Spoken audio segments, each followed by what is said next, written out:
Olá, queridas e amáveis pessoas da internet, seja bem-vinda a mais um vídeo nesse canal. No vídeo de hoje vamos falar um pouquinho sobre a COP28, o que que ela é, o que são essas organizações que a gente tem quase todo ano, esses encontros de países, qual que é a importância e qual que é a importância do desenvolvimento de acordos mundiais sobre o avanço das mudanças climáticas, beleza? Então o vídeo de hoje é sobre isso, mas antes, não se esqueça que esse canal aqui precisa do seu engajamento. Então, se você puder deixar o like, comentário, compartilhar, depois de assistir o vídeo, depois de ver o conteúdo do vídeo, me ajudaria pra caramba. Se você chegou aqui pela primeira vez, não se esqueça, se você gostar do conteúdo do vídeo, tem um monte de vídeo aí para assistir. Então se inscreva aqui no canal, que tem vídeos toda semana aqui a gente falando sobre tudo que der para falar. Esse canal é um canal para a gente fazer companhia um pro outro no desenvolvimento do conhecimento e conhecer cada vez mais sobre o mundo que a gente vive. Beleza? Então vamos lá pro vídeo, chega de enrolação. Então semana passada começou a COP28 lá nos Emirados Árabes, se eu não estou me enganado. E o que que é a COP? O que que são essas COPs? Sempre tem COP, se eu não me engano, ela já é uma reunião anual. As COPs, elas são organizações de países, então é uma organização diplomática multilateral, ou seja, de vários países do mundo. Se eu não me engano, todas as COPs têm mais de 100 países, 120 países, organizado pelas Nações Unidas, mas com foco específico. Diferente dos G20, G15, G6, que é baseado na economia, ou seja, se eu não me engano, os países mais economicamente ativos, com os maiores PIBs, com as maiores economias, a COP são reuniões para discutir o avanço das mudanças climáticas e principalmente para discutir questões que envolvam a diminuição desse avanço e para que a gente consiga chegar num acordo coletivo para que a gente consiga frear o aquecimento global e frear, assim, por consequência, as destruições que vêm com o aquecimento global. Então, essas COPs, elas começaram no século passado, lá no final do século passado, quando a gente já tinha dados suficientes para falar que o aquecimento global era real. Ainda se tinha discussões sobre qual que era a causa do aquecimento global, mas a gente já estava perto de perceber que era por causa da produção humana. Hoje, em 2023, quando acontece esse tipo de encontro, é porque a gente já tem a certeza que o aquecimento global, está acontecendo, 2, ele já está num limite que a gente talvez não consiga voltar, ou seja, diferentemente das reuniões dos anos 90, dos anos 80, a gente tinha uma experiência de voltar a não ter o aquecimento global. Hoje em dia a gente já aqueceu o planeta em níveis que não tem mais como voltar. E isso são dados do IPCC. Para quem não conhece, o IPCC é o painel mundial sobre as mudanças climáticas, também desenvolvido pela ONU e que também traz dados todos os anos sobre o aquecimento global. E os últimos relatórios do IPCC já relataram que o aquecimento já está definitivo em 1 grau pelo menos. Lógico que tem sempre uma margem de erro e tudo mais, existem alguns tipos de matemática, mas a gente não vai conseguir voltar a 0 graus de aquecimento. A gente já está num limite que o aquecimento já está definitivo. E qual que são as propostas do IPCC e das COPs, dessas associações? A gente chegar em algum tipo de acordo para impedir o aquecimento em níveis drásticos. Quais seriam os níveis drásticos? Principalmente acima de 2 graus Celsius. Então, o objetivo atual é que a gente consiga frear o aquecimento em pelo menos 1,5 graus Celsius. Bem, o que pode parecer pouco, mas sempre que eu falo de aquecimento global aqui nesse canal, eu dou esse exemplo porque eu acho que ajuda a te entender. Eu acho que ajuda a entender matematicamente. Quando a gente fala de aquecimento global e quando a gente fala do aquecimento global em 1 grau ou 2 graus, pode parecer bobagem, mas lembre-se que a média global, quando eu pego todos os dados que eu tenho de todos os países que eu tenho, através de estações meteorológicas, e faço uma divisão, e faço uma média matemática.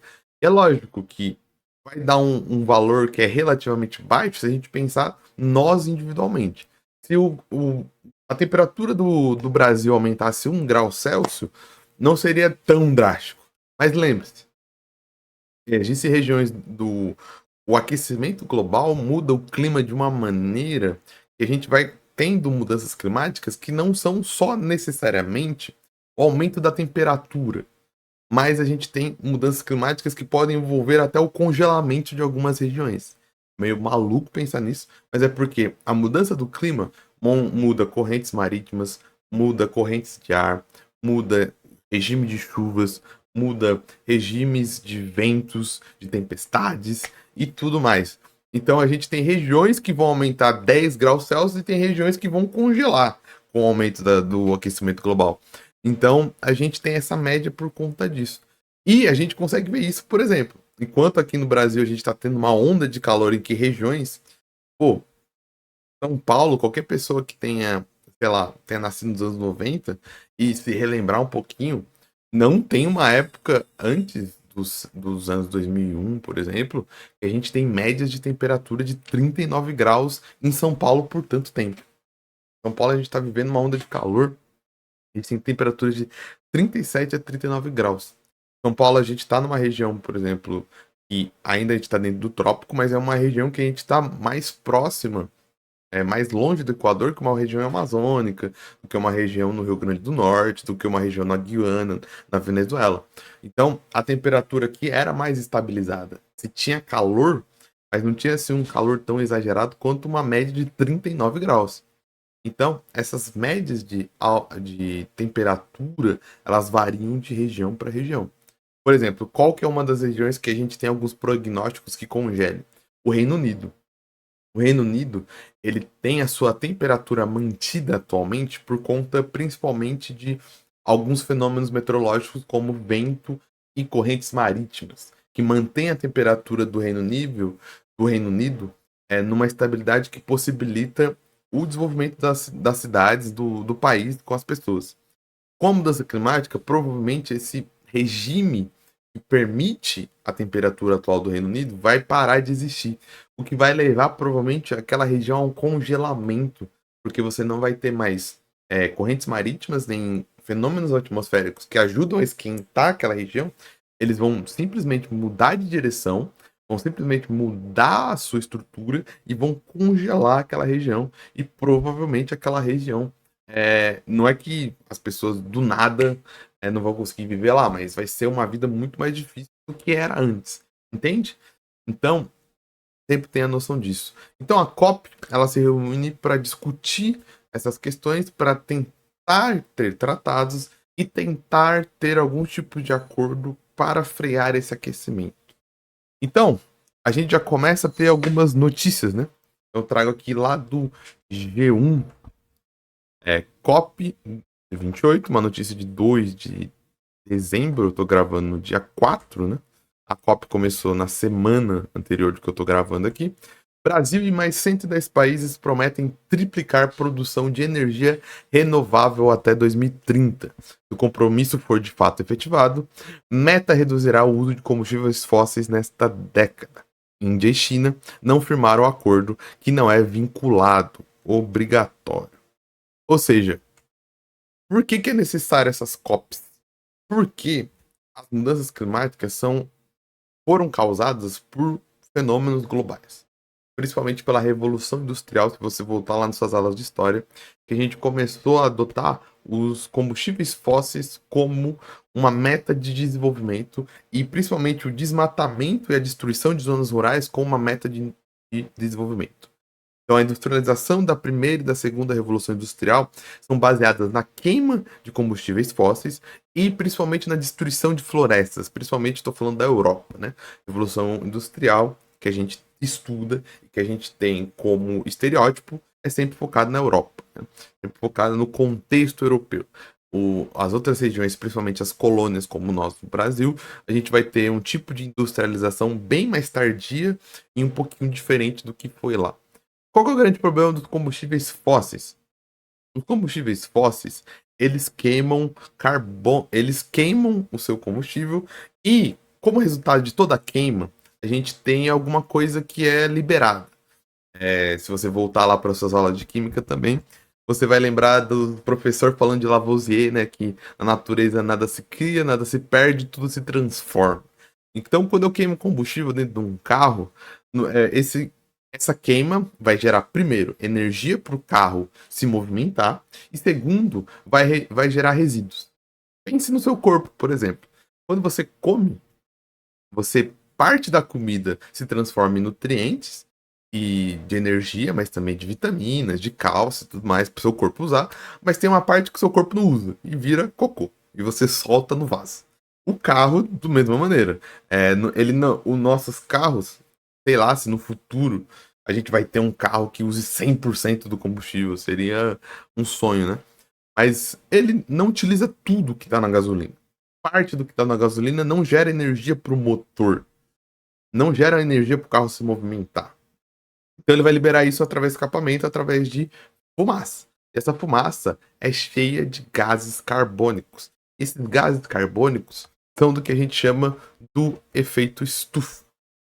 O que é o efeito estufa? Se a gente procurar aqui, ó, uma imagem normal, uma imagem básica, dá para eu tentar explicar rapidinho, só para fazer sentido essa questão do vídeo. Por que a gente tem que diminuir os gases carbônicos? Estão vendo essa imagem aqui? O que acontece? Grande parte do planeta Terra é água e geleira. É água em formato congelado ou formato líquido. Congelado no formato de geleiras da Antártica e do Polo Norte, em outras regiões também, e formato líquido dos mares. O que acontece? O Sol solta bastante energia e bastante ondas eletromagnéticas, né? Inclusive raio ultravioleta, UVA-B, a luz branca, que é o que a gente consegue ver e tudo mais. Essas luzes têm energia, e essa energia pode ser utilizada no formato de calor. Só que grande parte da luz que bate no planeta, ela reflete, porque a água, e principalmente a cor branca das geleiras, refletem essa luz, elas não absorvem essa luz. E o planeta, naturalmente, se não tivesse atmosfera, ou seja, gases em volta da gente, ele seria congelado, porque ele não conseguiria absorver essa luz em formato de calor, e os continentes provavelmente seriam congelados. Mas o que aconteceu? Durante a formação do nosso planeta, a gente desenvolveu uma atmosfera. O que é uma atmosfera? Uma camada de diversos gases que estão em volta da gente e que tem várias atenuações, como, por exemplo, desenvolvimento de nuvens para chuva, aurora boreal, efeito estufa, camada de ozônio, uma série de coisas que separa basicamente nós do espaço. A atmosfera separa a gente aqui do chão para o espaço. Pense na Lua. A Lua, ela não tem uma camada em volta dela. Então, basicamente, quem está pisando na Lua também está em contato com o espaço, porque não tem nada que proteja a Lua do espaço. Isso é o planeta Terra. Não tem nada que proteja a gente aqui pisando na Terra. Tem a atmosfera que protege a gente pisando aqui na Terra do espaço. A atmosfera é gigantesca. Tanto que a gente precisa de um foguete gigantesco e super poderoso para sair da atmosfera e ir para o espaço. O que aconteceu? No desenvolvimento da atmosfera, a gente desenvolveu uma camada que chama gases estufa. Que são esses gases à base de carbono que eles conseguem absorver a luz. E quando eles absorvem a luz, eles acabam emitindo energia. E eles emitem essa energia em forma de calor. Então, tá vendo a seta amarela? É a luz. A seta amarela subindo bate nos gases estufa. E depois parte desses gases estufas jogam energia em formato de calor na Terra. Certo? O que acontece? Esses gases de estufa permitem que a gente fique numa média de temperatura de 25 graus, que é o ideal para a vida. Então, é por conta dos efeitos estufa, do efeito estufa e dos gases estufas que nós estamos aqui. Só o que acontece? Pensa comigo no outro exemplo. A gente tem uma questão de temperatura, por exemplo, que a gente se protege com, por exemplo, uma coberta. Uma coberta, ela não impede, não esquenta você. Ela, assim como o efeito estufa, impede que o calor que está no seu corpo saia do seu corpo e vá para o ambiente. Porque as coisas da natureza trocam calor. Não sei se você já percebeu isso. Mas pense, isso acontece conosco diversas vezes.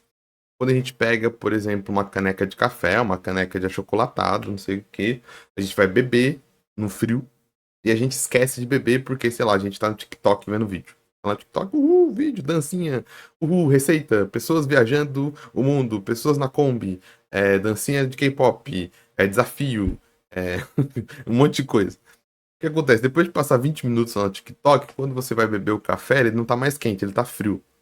Por que aconteceu isso? Porque o ambiente em torno do café tá frio. café tá quente. Só que a gente tem uma lei termodinâmica que o ambiente e o café vão trocar calor até eles chegarem mais ou menos na mesma temperatura. Há uma estabilidade. É isso que, por exemplo, uma coberta faz. Uma coberta te isola. A coberta é um isolante térmico. E você não troca calor com o ambiente e você se mantém quente. Os gases de efeito estufa são como cobertas para o planeta Terra. Eles permitem que a planeta Terra fique quentinho e a gente não morra aqui congelado. Certo? Mas qual o problema? Pensa comigo. Se você pega uma coberta no inverno, tá ok. Tá de boa. Fica bem. Agora imagina que se você coloca uma coberta, uma blusa e meia. Pô, dependendo do inverno, tá ok ainda, né? Tá muito frio, tá? Agora, imagina que você coloque 2 cobertas. Você já vai começar a acordar suado. Você coloca 3 cobertas. Vai começar a acordar passando mal. Você coloca 4 cobertas. Provavelmente você vai desmaiar. O que eu tô querendo dizer? O ser humano com a queima de combustíveis fósseis, a gente entra nos combustíveis renováveis, ele tá aumentando a coberta da Terra, tá ligado? A gente vai jogando cada vez mais gases para a atmosfera. E essa coberta que mantinha a gente suave começa cada vez mais ficar grossa, uma coberta cada vez mais grossa, mais grossa, mais grossa. Aí mais energia fica vindo pro planeta, mais calor volta pro planeta e fica cada vez mais quente.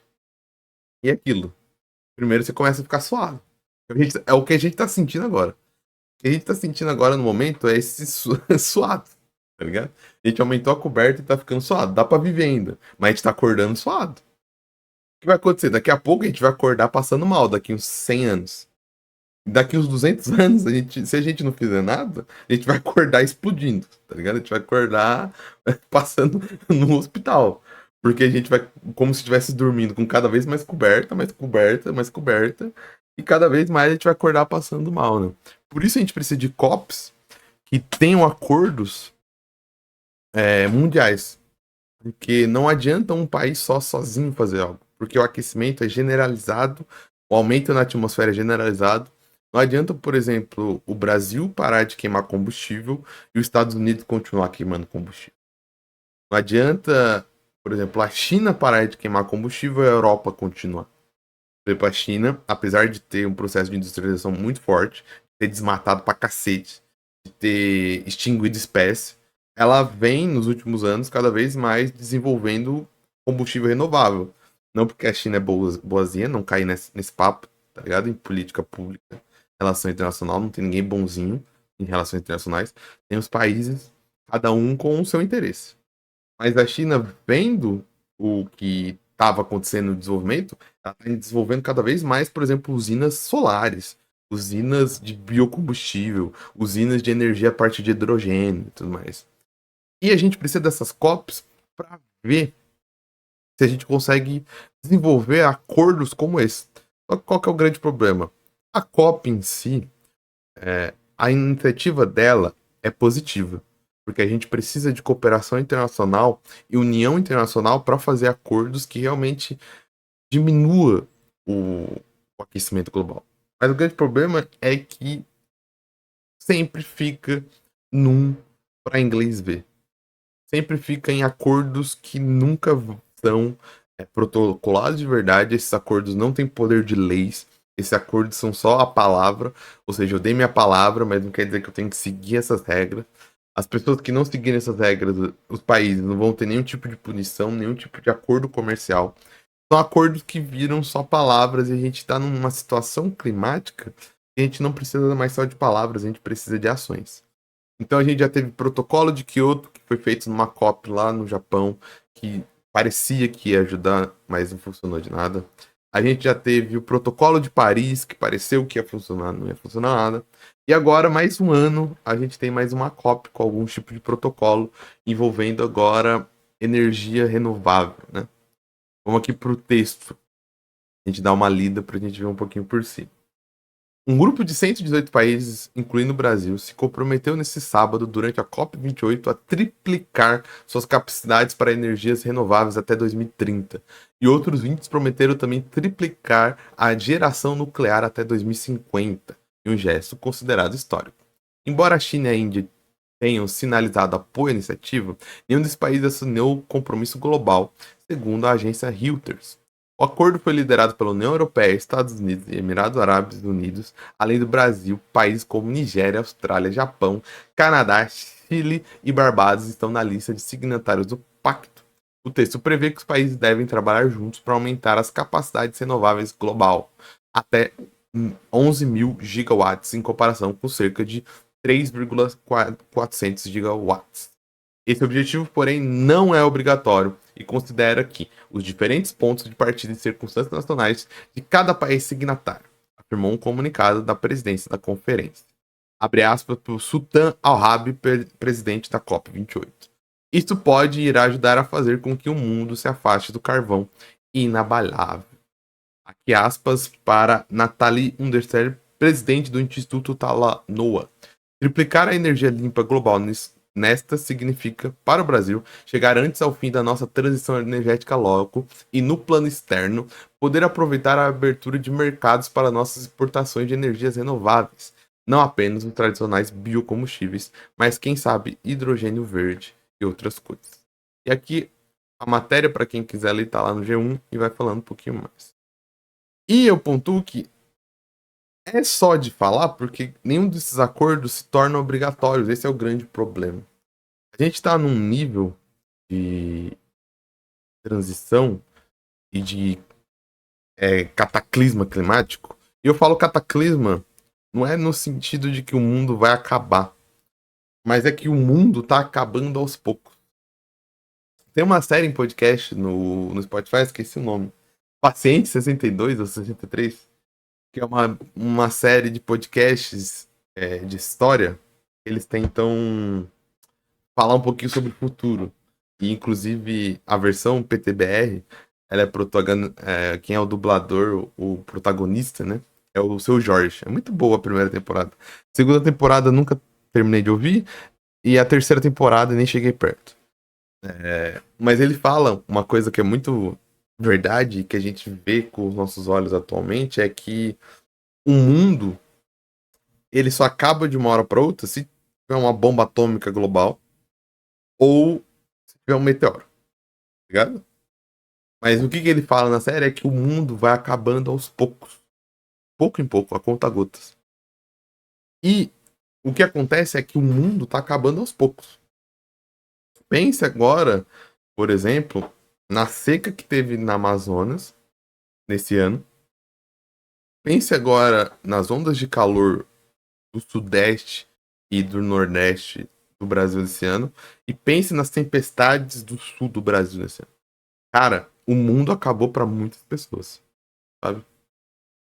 A vida de diversas pessoas foram destruídas nesse ano por conta de catástrofes climáticas. Pessoas estão passando mal por conta do calor, infelizmente chega pessoas a morrer, pessoas morreram por causa da tempestade, pessoas perderam emprego, pessoas perderam casas, pessoas perderam o lugar onde moravam. Na seca, lá na região norte, pessoas perderam dinheiro, emprego, perderam o rumo da vida. O mundo de muitas pessoas está acabando. A gente já tem no momento pessoas que moram em ilha ao redor do mundo que já tem o prognóstico que a ilha vai afundar por conta da elevação dos mares, por conta das mudanças climáticas. Então, não ter uma COP que seja determinada a criar regras que sejam impositivas, regras que sejam obrigatórias, pega um organismo global e em algum limite tem uma importância, deveria ter uma importância. Porque aí a gente chega numa questão de vou usar a Segunda Guerra por falta de exemplo. Numa questão de acordos globais, que, cara, é pela sobrevivência, sabe? É o, é o Churchill, o Roosevelt e o Stalin sentados querendo se matar, mas, tipo, eu tô usando aqui só um exemplo hiperbólico, só pra servir de. Eu sei que tem todos uns problemas de narrativa anacrônicos, mas eu pego esse exemplo pra te falar, tipo, os três caras se odeiam, querem matar, principalmente dois deles querem matar o Stalin. Mas, mano, eles têm que fazer um acordo pra continuar vivendo, porque se eles deixarem, a Alemanha nazista vai varrer todo mundo.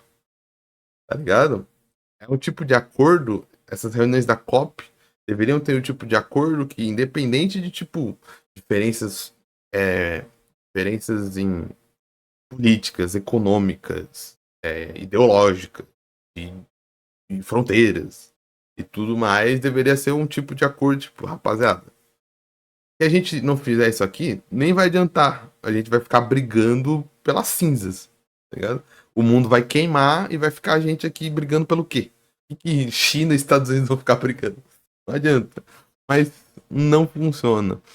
E a gente tem problemas como isso aqui, por exemplo. Né? Chefe da COP28 diz que ciência não justifica o uso de combustíveis fósseis. O presidente da COP, que é esse rapaz aqui, ó, o sultão Ahmad Al-Jaber, espero ter falado certo, disse que debate sobre parar o uso de combustíveis fósseis é alarmistas. Ou seja, o presidente, primeiro de tudo, a COP está numa região altamente petrolífera.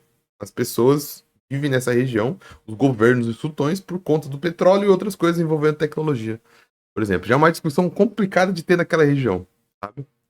Segundo, você vê o cara e vem falar uma coisa dessa dentro da COP que está discutindo sobre diminuir o uso de combustíveis fósseis. Ou seja, o presidente da COP vem falar que não, a gente tem que parar, mas pô, é meio alarmista, o mundo não vai destruir. Ou seja, é uma reunião que deveria ter importância para a sobrevivência humana, mas acaba sendo uma reunião de fachada. Uma reunião para a gente fingir que a gente está fazendo alguma coisa. Pra gente fingir que algo está sendo feito, mas no fundo, algo não está sendo feito, a gente só tá fingindo que tá fazendo. E aí, a gente entra no final de. Não tem como a gente não discutir o modelo econômico que a gente tem no mundo, sabe? Porque o modelo econômico que para muito dessas discussões. O modelo econômico que a gente tem atualmente é alimentado pelo uso de combustíveis fósseis. Então, como eu vou falar para países que só sobrevivem com o uso de combustíveis fósseis para ele parar de usar combustíveis fósseis? Sendo que a gente não vai ter um esforço global. Só faria sentido daquele país parar de utilizar se todo mundo parasse de utilizar. Porque a partir do momento que um país decide parar de utilizar e os outros países não, ele vai estar fazendo um sacrifício do país dele para tentar ser mártir de uma luta que não funciona. É uma luta que todo mundo tinha que lutar junto. Não adianta um país só lutar. Ele vai estar sendo mártir, ele vai estar sacrificando o próprio país, sendo que os outros países vão continuar usando combustíveis fósseis. Aí a gente entra na questão de nós, como seres humanos, caminhamos para ser uma espécie que não consegue entrar em acordo e que acaba caminhando cada vez mais para um futuro de extinção de si mesmo por si mesmo, por atitudes de si mesmo, enquanto coletivo, enquanto coletividade. Ou a crise climática vai precisar chegar num estágio muito mais difícil para os países começarem, ou sei lá, a gente precisa, sei lá, de um líder exemplar que, sei lá, encabece a discussão e tudo mais. Mas a COP deveria ter sim uma importância de leis, de prognósticos, de acordos internacionais, porque a gente só vai conseguir mudar esse panorama se a gente mudar coletivamente. Não adianta a gente mudar individualmente. Desculpa tirar as esperanças, mas não é reciclando, não é andando de bicicleta, e eu faço tudo isso, e porque isso demonstra uma consciência. E consciência individual é importante. Não precisa fazer as coisas, tá ligado? Mas a gente tem que ter noção de que a consciência individual leva a gente até certa página. A consciência individual leva você a mostrar um conhecimento de que o mundo precisa da sua ajuda. Mas o mundo só vai mudar mesmo coletivamente. Por instituições como a COP, que deveria ser uma organização importante, mas infelizmente não é. É isso. Espero que você tenha gostado do vídeo. Espero que tenha dado para entender sobre a importância da COP, como funciona o efeito estufa e o aquecimento global de uma maneira simples, rápida e fácil, tem muitos detalhes, e como é importante que as mudanças sejam coletivas para a gente conseguir frear realmente as mudanças climáticas, tá bom? Vou ficando por aqui. Se você gostou desse vídeo, não esquece do seu like, não esquece de compartilhar, comentar. Até uma próxima e tchau!